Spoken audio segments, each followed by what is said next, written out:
kisah yang lalu diceritakan, Anting Wulan yang berada di bawah pengaruh kekuatan halus tidak berhasil disadarkan oleh Raden Sakapalwaguna. Dan kemudian Raden Sakapalwaguna mencoba untuk melaksanakan petunjuk Mamangkuraya, menyalurkan tenaga saktinya ke pembuluh-pembuluh darah di sekitar tengkuk dan kepala Anting Wulan. Sementara Raden Sakapalwaguna berusaha untuk menyadarkan kekasihnya. Apa yang sebenarnya kau sembunyikan? Ha? Saya tidak tahu, Kek. Apakah yang saya lakukan itu yang menyembuhkan Kak Cempaka? Apa itu yang kau lakukan? Saya tidak mungkin. Tidak mungkin, Kek. Apa sebenarnya yang telah terjadi, Adik Purbaya? Mengapa kau ragu untuk mengatakannya? Katakanlah. Memang saya melakukan sesuatu, tapi saya kira bukan itulah yang menyebabkan kembalinya kesadaran Kak Cempaka. Apa itu? Apa kau memeluk Cempaka? Iya. Bagaimana kakek bisa tahu? Apakah kakek melihatnya? Tidak, aku hanya menduganya. Agaknya benar dugaanku. Ya, benar dugaanku.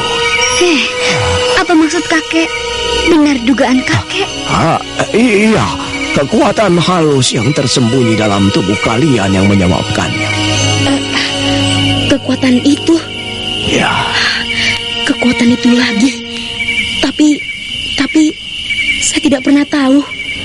Dan lagi, apakah hubungannya dengan pelukan yang saya lakukan dalam keadaan cemas, dalam keadaan gelisah, karena mengkhawatirkan nasib Kak Cempaka?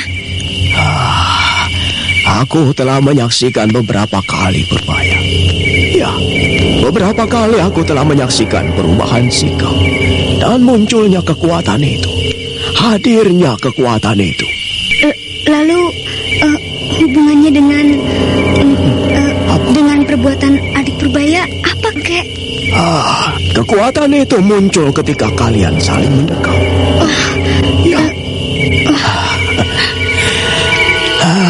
Aku terpaksa mengatakan ini, tapi aku belum dapat memastikannya. Karena kekuatan yang bersemayam dalam tubuhmu Purbaya merupakan pasangan dari yang bersemayam dalam tubuh Cempaka. Dan ya itulah sebabnya dulu kukatakan sebelum kau menikah dengan Raden Landayan, bahwa kalian sesungguhnya telah ditakdirkan untuk bersatu, untuk berpasangan. Sudahlah, jangan kau pikirkan kata-kataku itu Purbaya.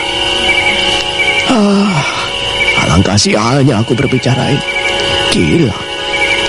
Sudahlah, jangan dipikirkan lagi masalah dirimu itu. Sekarang marilah kita pikirkan bagaimana cara menolong Anting Wulan. Aku ragu dengan cara yang sedang dilakukan oleh Sakapalwaguna sekarang. Adi Wulan masih tidak sadarkan diri, Kek.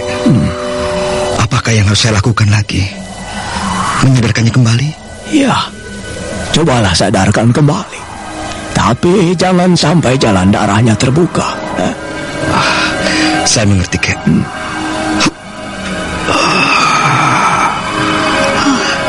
Bibi Wulan membuka matanya. Dia telah sadar, Kek. Iya, tapi lihatlah itu matanya. Masih tetap liar dan kelihatan ganas. Ia masih dalam pengaruh kekuatan hal. Kau bunuh kau laki-laki busuk, pengecut. Dia, lepaskan ikatan ini. Mari kita bertempur secara kesatria. Siapa kau yang bersembunyi dalam raga kekasihku? Keluarlah, hadapi aku Raden Sakapalwaguna. Keluarlah kau pengecut. Jangan bersembunyi dalam tubuh seorang wanita.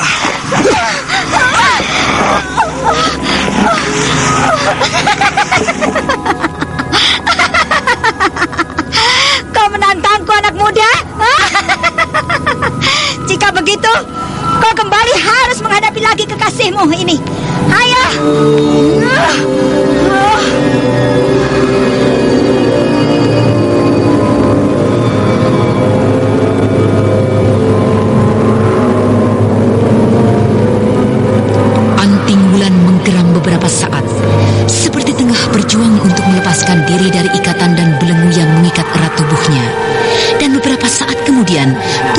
semula terkapar tidak berdaya melenting tinggi dan kemudian menyerang Raden Sakapalwaguna dengan serangan-serangan yang dahsyat.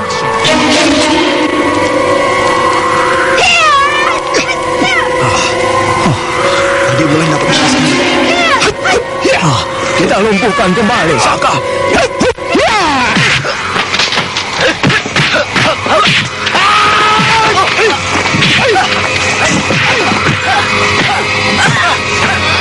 Berhati-hatilah Saka. Kekuatan Anting Wulan menjadi semakin berlipat.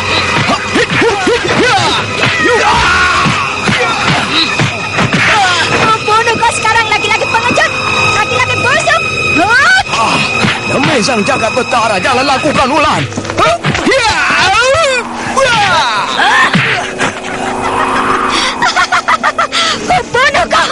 Ku bunuh kau laki-laki busuk.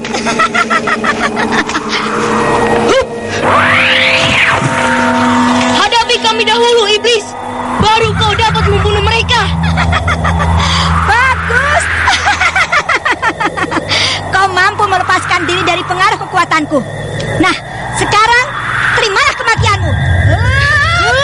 Berhati-hatilah, Kak. Ya, di Purbaya.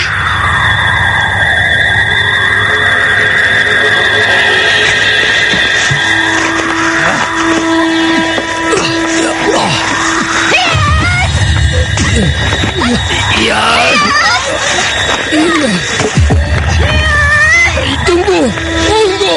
Mundurlah kalian. Berbahaya. Cempaka. Kau hendak mencampuri urusanku, Kaliman. Untuk itu, terimalah kematianmu. Hai.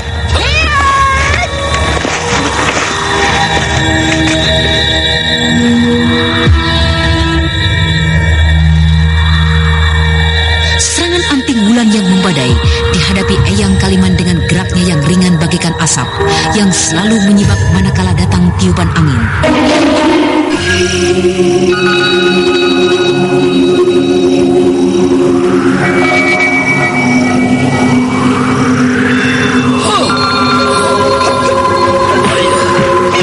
Jangan kau ganggu cucuku. Keluarlah dari tangan cucuku, Nyeranggis.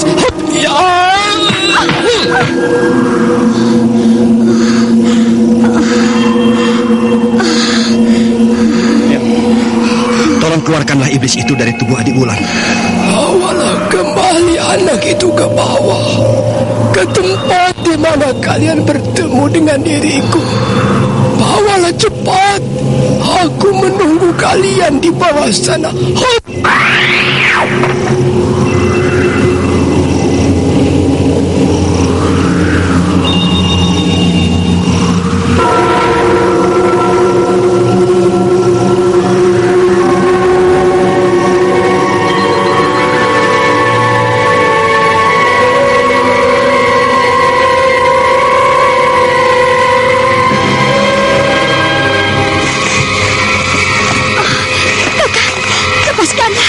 Lepaskanlah aku. Wulan, kau sudah sadar, adikku? Apa yang terjadi dengan diriku? Kenapa kita kembali lagi kemari, Kakak? Mungkin kakekmu yang Kaliman akan dapat menjelaskan semua yang terjadi dengan dirimu. Apakah aku tidak sadarkan diri sebagaimana Cempaka? Iya. Duduklah Wulan. Biar aku menjelaskan padamu, pada kalian semua, apa sesungguhnya yang terjadi dengan kalian. Peristiwa ini terjadi kurang lebih 150 tahun yang lalu, di mana hidup sepasang kekasih yang saling menyinta. Pemudanya bernama Balandong Jago, sedang kekasihnya bernama Nyeranggis. Nyeranggis? Ya, Nyeranggis. Diakah yang menyusup ke dalam tubuh adik Wulan? Benar. Aku mengenal sepasang muda-mudi yang saling mencintai itu. Keduanya memiliki kepandaian yang tinggi, akan tetapi sayang sekali wajah mereka. Kenapa dengan wajah mereka? Wajah mereka buruk sekali. Untuk dapat tetap hadir di tengah percaturan dunia kependekaran, mereka bertapa di sini. Mereka hendak memohon bantuan Dewata Agung untuk merubah wajah mereka. Mereka mencoba untuk naik ke puncak ukir, tapi mereka hanya mampu sampai di tempat tadi. Mereka bertapa di sana sepanjang tahun. Mereka bertekad tidak akan kembali ke dunia kependekaran sebelum keinginan mereka terkabul. Dan hal itu terus berlangsung sampai mereka tua. Kurang lebih 50 tahun yang lalu, Belandong Jago turun ke kaki gunung pada setiap purnama untuk mencari makanan bagi kekasihnya. Akan tetapi, pada suatu hari, aku berhasil memergoki perbuatan Belandong Jago.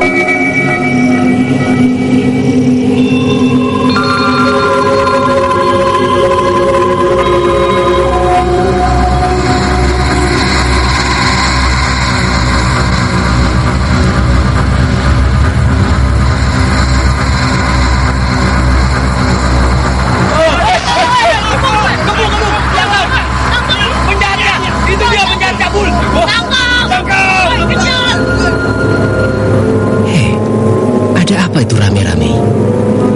Ada apakah Kisanak? Apa yang terjadi?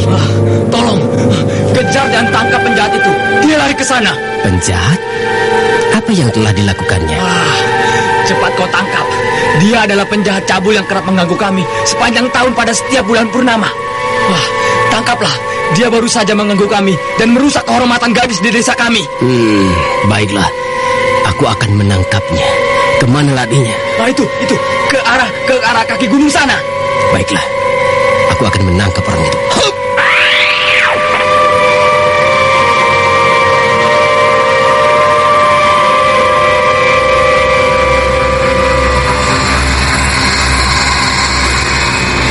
Kemudian aku berlari mengejar ke arah yang ditunjukkan oleh penduduk desa itu. Dalam kegelapan, aku terus mencarinya hingga tiba di lereng Gunung Wukir.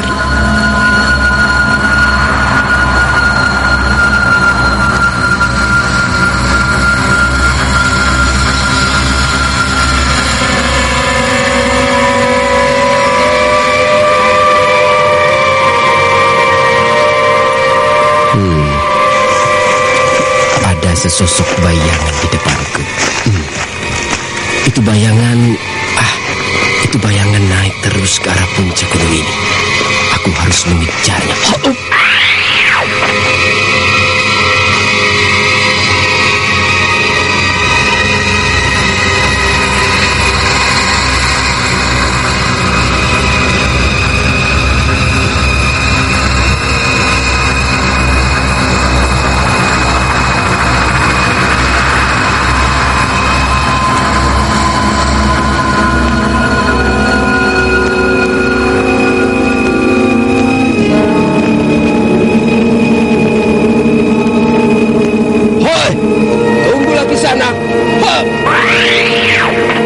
Berhenti!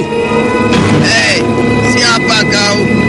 Apa maksudmu menghentikan perjalananku? Setelah padaku kembali ke kaki gunung, kau harus mempertanggungjawabkan semua perbuatan terkutukmu. Setan bodoh, kau mencari mati. Manusia usil, menyingkir cepat sebelum tubuhmu kulempar hancur ke bawah jurang sana. Kau harus mempertanggungjawabkan semua perbuatanmu. Ayo ikut aku ke desa di kaki gunung itu. Aku tidak mengerti maksudmu. Menyingkirlah. Jika kau memang tidak merasa bersalah, ikutlah. Mari kita temui penduduk desa di bawah sana. Menyingkir, atau akan kulemparkan kau ke bawah jurang sana. Aku tidak akan menyingkir. Aku datang adalah untuk menangkapmu, hai penjahat cabul. Setan, rasakan ini. Mulut lancang.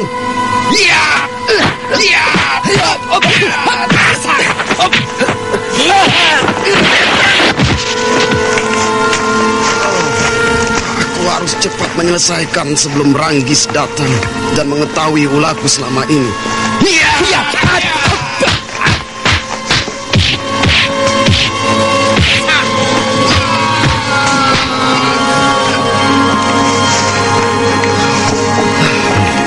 Sudahlah, tidak ada gunanya kau terus melawan. Ikutlah aku ke bawah sana. Mari kita pergi. Tunggu! Lepaskan orang itu! Kau, Ranggis. Siapakah laki-laki yang telah mengganggumu, Kakang? Aku tidak tahu, Ranggis. Laki-laki ini adalah orang gila yang telah menuduhku melakukan tindakan yang bukan-bukan. Bunuh saja. Dan tolong aku, Ranggis. Jangan khawatir, Kakang. Aku tidak pernah membiarkan seorang pun yang akan mengganggumu. Agaknya kalian berdua adalah pasangan manusia cabul, pasangan manusia bejat. Apa maksudmu? Kau bilang apa? Bunuh kau!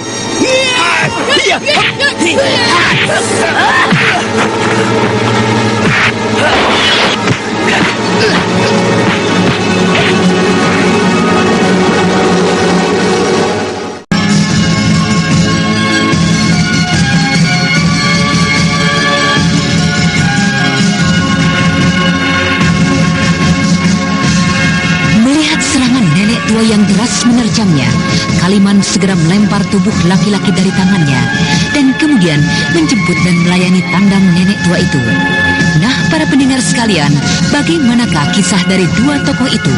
Dan bagaimanakah pula dengan perjalanan mereka menuju puncak bukir untuk